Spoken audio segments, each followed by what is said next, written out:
Often I remember as a child that my parents told me not to stare at people.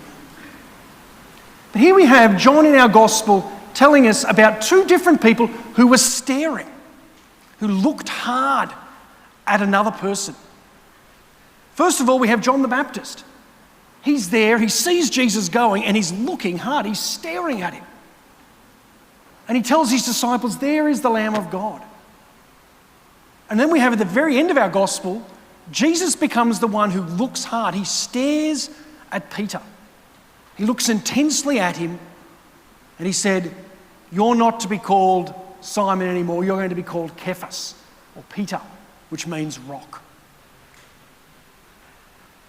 In our own lives, at times, it's probably inappropriate for us to stare at certain people in our lives. But with God, we're asked to stare, we are asked to look intently.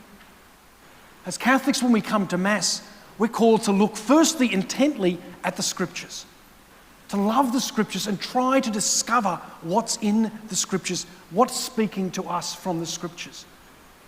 And then we're called to look intently at the altar, to come to the Eucharist with eyes of faith and belief, to stare not just in a blank way or to stare with judgment, but to stare with love, to look with love. I talked about this a few weeks ago when we started wearing face masks, that our eyes can say so much about a person. Here we have John and we have Jesus looking, and we're called to look. Today our readings, the first reading and the gospel, are about vocation. And the second reading, St. Paul's letter to the Corinthians, gives us a trap, or explains a trap where we start to focus on self and forget about the call of God. We have this incredible first reading today where we have Samuel, who gets mentioned, I think it's 9 or 10 times we have his name mentioned throughout that first reading, where God calls Samuel by name, just a young boy. But God had a specific plan, a specific role for Samuel, and God calls Samuel. Samuel was a young child. At that time in Jewish history, some children were taken and they were a bit like a boarding school, you could say, in and around the temple. And they would be there to assist and learn from the Jewish priests. Samuel was one of those young boys. He was probably, according to the scholars, maybe 8, maybe 9 years old at this time. We're told he didn't have a great knowledge of the Scriptures at this time, which means he couldn't read Hebrew, and he probably hadn't got to his stage of bar mitzvah at that stage, where you're asked to get up and read publicly. He couldn't read the Scriptures, we're told that in the reading. But he's there, he goes up and goes to Eli. Oh, what do you want? You're calling me in the middle of the night. I was asleep, you woke me up. But I heard you calling my name, Samuel. And we have this happens 3 times, and then we get to the situation, speak, Lord, your servant is listening.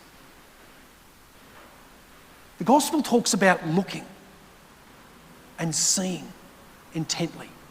This first reading talks about listening. We need both. We need to listen intently. What is God saying to us at this moment in history? What is God saying to us today?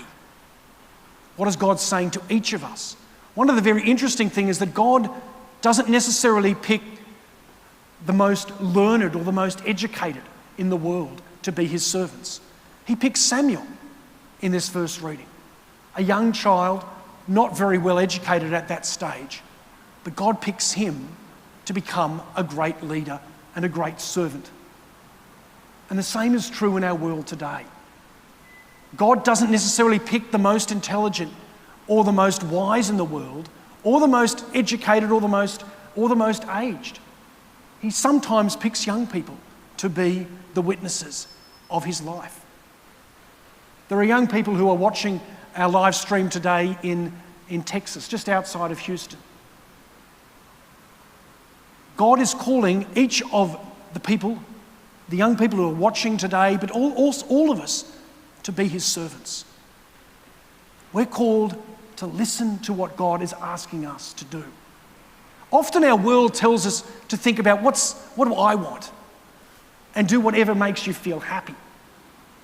The trap of that is what we get in this second reading.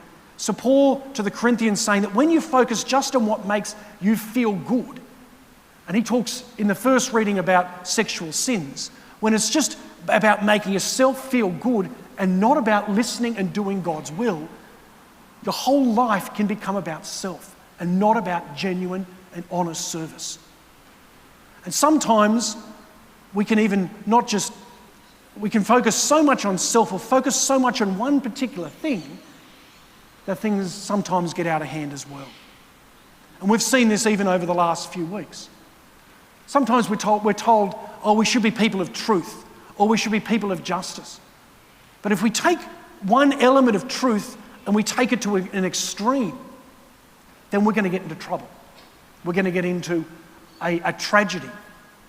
Saint Benedict, who founded the Benedictine religious order, he said we should be moderate in all things. We shouldn't become extreme in anything. And he said that a heresy is when you take one piece of truth and you blow it up so that all you see is just that one little element of truth. And we're seeing this happen right across the world over the last few weeks and even over the last few years. We're called to see everything, to listen intently, to listen to what God's will is for each and every one of us and to put it into practice. And we do that by listening and by looking, almost staring. What is God wanting? What is God's will? So Paul says that when we focus on self, we're going to get into trap. But when we focus on God's will to listen and to look, we will then be living out the glory of God. And everything needs to be in balance.